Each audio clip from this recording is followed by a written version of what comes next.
প্রিয় বন্ধুরা, আপনারা সবাই কেমন আছেন? আশা করি ভালো আছেন। আজও চলে এসেছি একটি নতুন ভিডিও নিয়ে। আমি আমার ছাগলগুলার যত্ন কিভাবে করি। তো সকাল থেকে সন্ধ্যা পর্যন্ত ছাগলগুলার খাবার, তারপরে তাদের থাকার জায়গা সবই আমি আপনাদেরকে বলবো আজকে এই ভিডিওর মাধ্যমে। যেটুকু সম্ভব সেটুকু আজ বলবো। তো প্রথমে আমি খামার থেকে ছাগলগুলোকে বাই করে ফেলি সকালবেলায় গোয়াল থেকে বাই করে রাস্তার বাড়ির বাইরে নিয়ে যেয়ে লাদানো মোতানো কমপ্লিট করে ফেলি। আমার ছাগলগুলা একটা অভ্যেস হয়ে গেছে, ঘরের ভিতরে যখনই রাখবো তখন লাদা মোতা করবে না। তার কারণ একটা আওয়াজ বার করবে, যে সেই আওয়াজটা হচ্ছে সেটা বুঝে নিতে হয়। যখনই ওই আওয়াজটা করে তখনই সঙ্গে সঙ্গে ছাগল আমি বাইরে বার করে দিই। এর ফলে কি হয়, ছাগলটা বাইরে লাদা মোতা করে ফেলে, তারপরে আবার গেট খুলে দিতে অটোমেটিক ঘরে ঢুকে যায়। এটা দেখছেন রাতের দিকের ছবি, বুঝতেই পারছেন আপনারা। তার কারণ হচ্ছে রাতের দিকে এতটাই গরম, আমি যদি খামারের ভিতরে ভরে দিই ঘরের ভিতর, তাহলে ছাগল থাকতে পারবে না, এতটাই গরম। তার জন্য আমি রাতে 10টার দিকে শোয়ার সময় তখন ঘরের ভিতর ভরে, খামারের ভিতর ভরে দিই। তার কারণ হচ্ছে রাতের দিকেও ছাগলে যদি লাতামোতা করে দেয় এই ভয়টাই কাজ করে। কারণ হচ্ছে ঘুমের ঘরে তখন তো বুঝতে পারবো না, আর অবলা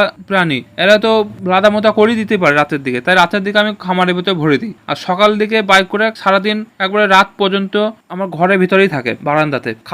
খাবার দানাদার খাবার, এমনি খাবার বা আদার্স যখন প্রাকৃতিক ভাবে ছাগল পালন করে, আমি আগেই বলেছি, সেই সব খাবার আমি ছাগলকে খাওয়াই। এতে ছাগল খাবার খেয়ে দিয়ে আরামসে বসে থাকে। আর সকল সময় ফ্যান চালাতে হয়। আর ছাগলটা এপাশ ওপাশ করে বসবে, তার কারণে ছাগলটা আর আমার মাসখানেক আছে বাচ্চা হতে। আমি সকল খামারি ভাইকে বা ছোট যারা আমার মতন খামারি ভাই তাদের উদ্দেশ্যে বলবো, আর যিনারা বড় খামারি তাদের অভিজ্ঞতা আলাদা, তারা সবই জানেন, দিন থেকে করছেন বা অনেক ছাগল আছে সেই থেকে তাদের অভিজ্ঞতাটা আলাদা। আর আমার মতন যারা ছোট খামারি 1টা বা 5টা ছাগল পালন করছেন তাদের উদ্দেশ্যে আমি একটা কথা বলবো, গাভীন ছাগল 1 থেকে 2 মাসের পর বাচ্চা হবে এরকম ছাগলকে অতিরিক্ত হারে খাবার দিবেন না। তার কারণ হচ্ছে খাবার খেয়ে যদি হজম না করতে পারে তাহলে সেই ছাগলটা অসুস্থ হয়ে যাবে। আর অসুস্থ হয়ে গেলে সেই ছাগলকে আপনার টিকানো খুব মুশকিল হয়ে যাবে। তার কারণ হচ্ছে না পারবেন আপনি ওষুধ খাওয়াতে, না পারবেন ইনজেকশন দিতে। এই জিনিসগুলো যদি না পারেন দিতে তাহলে ছাগল তো সুস্থ করা মুশকিল হয়ে যাবে। যতক্ষণ না পর্যন্ত ছাগলকে ওষুধ বা ইনজেকশন আদার্স অন্য কোনো জিনিস যদি না দেওয়া হয় তাহলে ছাগলকে সুস্থ করা খুব মুশকিল হয়ে যায়। তো আমার সাথে যেমন আমার খামারই হয়েছে, আমার দাঁড় ছাগলটা গাভিন ছিল 2 মাসে, সেই টাইমে আমি অ্যান্টিবায়োটিক ওষুধ খাই দিয়েছিলাম। এর ফলে আমার বাচ্চা 3টে মারা গিয়েছে। তাই এই ভুলটা কোনো খামারি ভাই করবেন না। যদি বা কোনো বাড়াবাড়ি হয় তো সঙ্গে সঙ্গে পশু চিকিৎসকের সঙ্গে বা ভেটেরিনারি ডাক্তারের সঙ্গে যোগাযোগ করবেন, তিনারাই আপনাকে ভালোভাবে পরামর্শ দিয়ে দেবে। ছাগলগুলোকে ঘর থেকে বাই করে দিয়ে লাদা মুতা করে নিয়ে তাদেরকে গোয়ালের ভিতরে ভরে দেবো, কেন সারা রাতের ব্যাপার। এদেরকে বাইরের ঘরের ভিতর রাখলে লাদা মোতা করে দেওয়ার চান্স বা ভয় থাকে। তার কারণ হচ্ছে ঘুমের ঘরে উঠে লাদানো মোতানো একটা অসম্ভব হয়ে যায়। অসুস্থ যখন ছাগল থাকে তখন তাকে আমি ঘরের ভিতর রেখে ট্রিটমেন্ট করি, তাহলে তাকে উঠে দেখা, এটা একটা সবচেয়ে গুরুত্বপূর্ণ খামারি ভাইদের জন্য। তারপর আমি গোয়ালের ভিতরে ঢুকে আমি সব গোয়ালের ভিতরকার ভিডিওটা আমি আপনাদেরকে দেখাই, যে আমার বাচ্চা, বেশিরভাগ মুরগি আমার বাচ্চা নিয়ে বসে আছে। বড় কিছু আছে সেগুলোকে আমি বড় নেটের খাঁচা করা আছে, 4 বাই 2 ফুট 4 ফুট বাই 2 ফুটের খাঁচা করেছি নেটের। এই খাঁচাটা করাতে আমার খুব সুবিধা।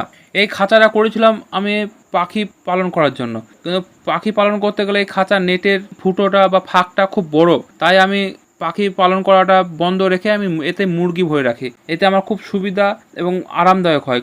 এর ফলে মুরগিগুলা খুব ভালো এবং সুস্থভাবে থাকে।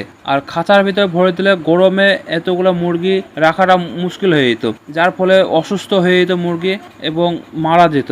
এর জন্য কাঠের খাঁচার ভিতর আমি মুরগির বাচ্চা ভরে রেখেছি, অল্প বাচ্চা, তার জন্য এতে বড় জায়গাতে অনেক সুবিধা হয়েছে।